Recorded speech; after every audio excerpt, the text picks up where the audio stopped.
Brought to you by Bet365. It's time to preview game 44 of the Maple Leafs 25-26 regular season. Don't adjust your sets. Nick Alberga filling in here for Zach Phillips ahead of this game as the Maple Leafs host the Vancouver Canucks. Let's get into things. The Maple Leafs check into this one, 21-15-7, 49 points, 2 points behind the Pittsburgh Penguins for the second wild card spot, here in the Eastern Conference. A lot of moving parts, so we're not going to take too much attention to the standings. Just take care of business, and I think the Maple Leafs should be in a really good spot. Vancouver, on the other hand, headed the other direction very, very quickly here. They're 16, 22-5, 37 points.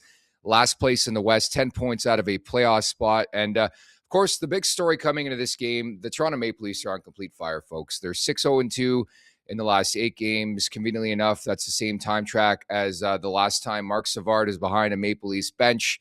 So an 8-game point streak for the Maple Leafs since firing Savard. And you just wonder a bit if this could be a potential trap game. Again, with the Canucks in town, they've dropped 5 in a row, 7 of the past 8 games. David Kampf is back. I mean, what could go wrong for the Toronto Maple Leafs here in game 44 of the season?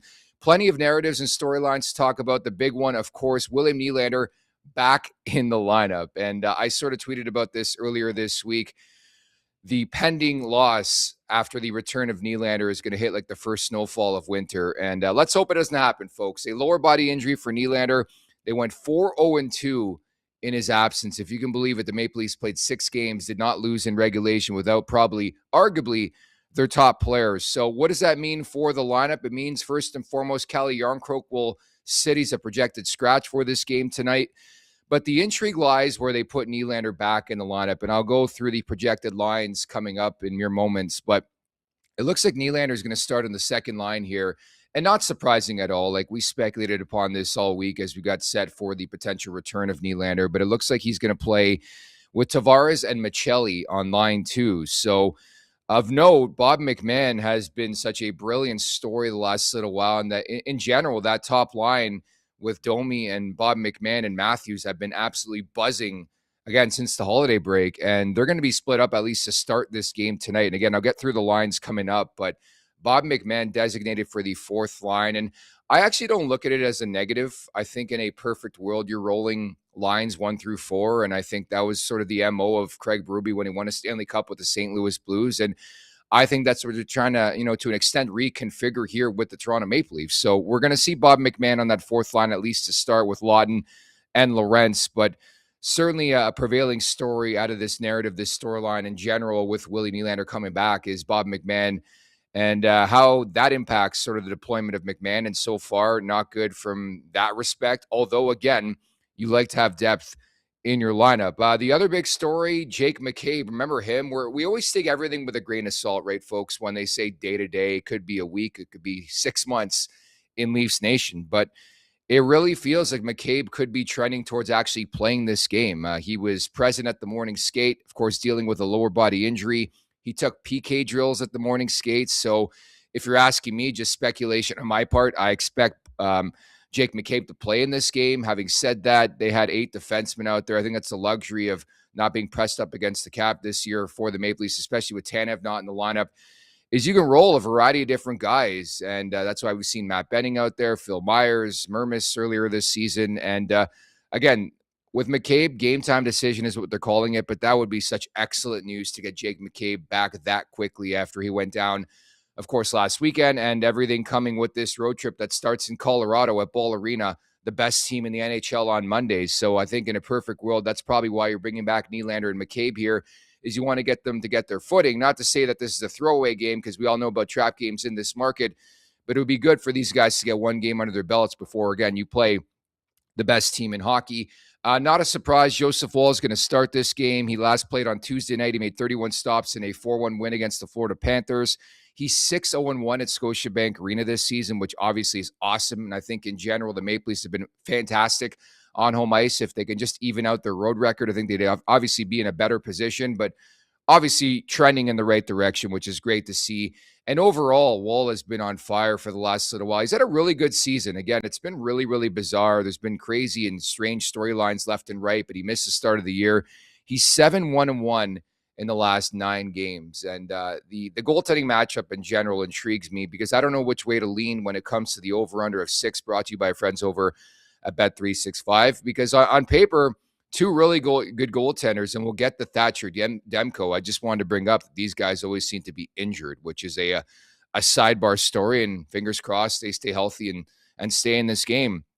And last but not least, I know producer Vic has been waiting for this since David Kampf moved on, terminated the rest of his contract to become a free agent, which is a pretty ballsy move. I don't know about you guys out there. I'm not sure I'm throwing away that type of money, but you have to credit David Kampf. He wanted to play in the NHL. It happened.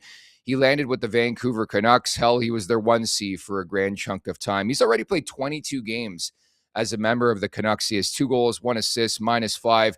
And oh yeah, he's going to the Olympics for Czechia. And by the way, he's going to draw in, I believe, on the third line tonight with Drew O'Connor and Kiefer Sherwood is David Kampf. And I don't know if I would expect a video tribute of sorts. I know we joke about that a lot for David Kampf, but you could just never keep that outside your mind, folks. David Kampf, and we all know the storylines and the narratives of guys coming back to this market, even local products, they come back and they shine. And I should mention, too, Vancouver has played the Maple Leafs very, very strong. I believe they've won 3 straight meetings with the Leafs. For some reason, it seems to be a lull.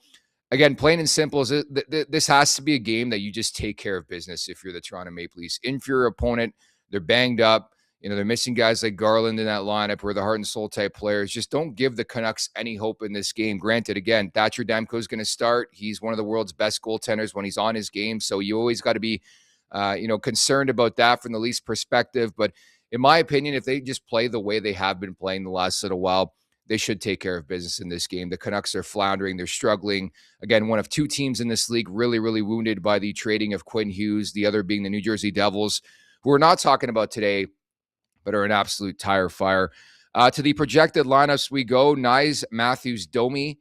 The projected top line, Michelli, Tavares, Nylander on line 2, Cowan, Waugh, Robertson, McMahon, Lawton on the rents. We talked about that a bit earlier on, that Bob McMahon, and it's no fault of his own. Again, it's an embarrassment of riches when you talk about depth for this team, but that has been a massive story for this team the last little while, is the fact that they can spread the wealth, and the depth scoring is really kicking things into overdrive, which helps the big boys like Matthews and Nyes. And Tavares has looked kind of slow and a bit fatigued the last little while, but it helps these guys sort of get some R&R when the rest of the lineup is pulling their weight. And so, again, I don't look at it as a massive negative to have Bob McMahon on line 4. Obviously, personally, he's probably not a big fan of that. But again, as we've seen time and time again, lines can change frequently, shift by shift. So monitor that moving forward to this game.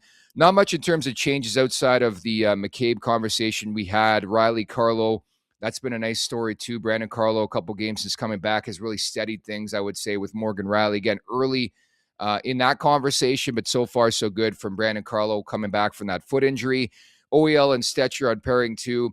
And then that's where it gets a bit hazy and murky. Benoit and Myers taking the morning skate together. But again, game time decision for Jake McCabe. So my assumption would be that he would come in for Phil Myers in that respect. So the scratches we do know in terms of projecting, Calle Yarncroke and Matt Benning, the veteran. And then from the other side of the perspective, the Vancouver Canucks, again, a very floundering, struggling team.